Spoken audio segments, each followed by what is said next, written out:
jajan 30 juta per pekan, nikmat bukan? Ujian. Kapan jadi nikmat? Kalau dipakai tambah dekat sama Allah. Beneran. Coba uang tambah banyak tapi dipakai maksiat, nikmatnya belum mana? Ya.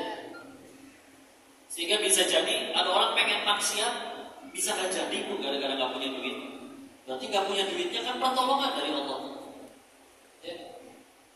Cuman kenapa kita gak suka? Karena standar bahagia kita tuh bukan yang Allah suka, tapi yang kita suka. Saya sukanya duit ya Allah misalkan. Padahal Allah tahu ini orang banyak duit tergelincir di kemaksiatan. Bahkan ditolong, bisnisnya gak laku-laku, misal. So, karena standar bahagia kita selalu yang kita suka, bukan yang Allah suka, makanya susah bahagia. Ya. Dan tadi gak cuma susah bahagia, ternyata akhirnya Islam yang jadi lemah. Ya. Seperti itu, diselingkuhi bu, sakit hati tidak bu? Oke. Ditemenin dari nol, giliran udah sukses, dia nikah lagi, gak dinikahin malah ya. Hanya sekedar menghamili yang seumuran dengan anak kalian, luar biasa ya. Tapi bisa jadi kalau gara-gara itu si istri tambah dekat sama Allah, jadi gak pernah bolong tahajud, mulai taklim, mulai ngaji, bahkan sampai hafal Quran dan mulai mengajarkannya. Insya Allah dia lebih terjamin surganya daripada yang suaminya pada setia. Meskipun yang suaminya udah setia, jangan disuruh selingkuh. Bapak selingkuh, biasanya bergugur dosa. Gak gitu konsepnya. Dia jangan ada lagi dulu sama yang pahit-pahit. Silakan punya dunia.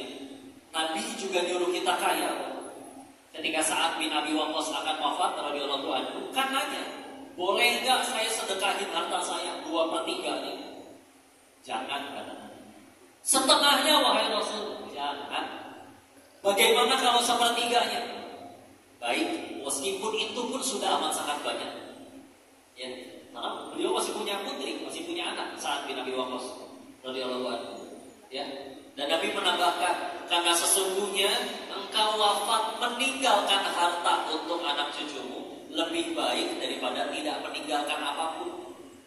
Tapi bukan karena supaya takut miskin, agar mereka tidak bergantung kepada selain Allah. Punten ya, kini dengan akhirnya ada satu pepatah nasihat menyebutkan, ya memang kefakiran bisa mendekat kepada kekuburan ya. Meskipun ya gimana ujiannya sih masing-masing juga. Ada yang tahu buku Iqra? Buku Iqra tahu?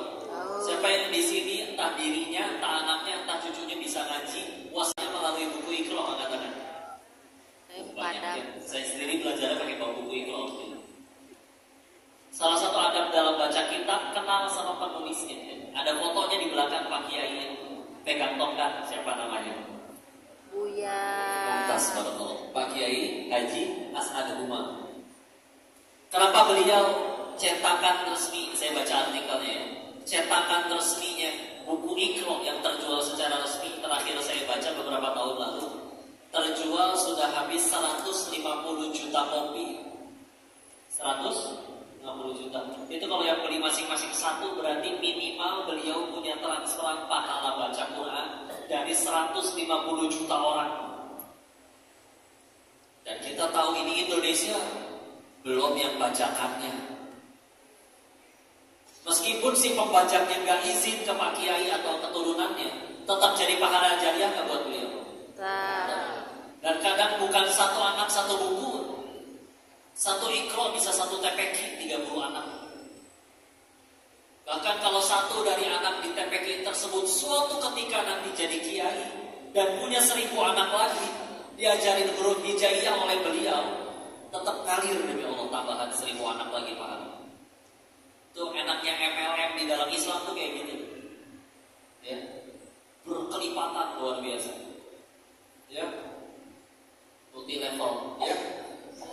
Sekali lagi kok kenapa tentang beliau? Beliau itu kenapa megang tongkat? Karena di usia 18 tahunnya nggak bisa jalan lagi, harus di kursi roda. Ya. Umur 18 ibu lagi cantik-cantiknya bu.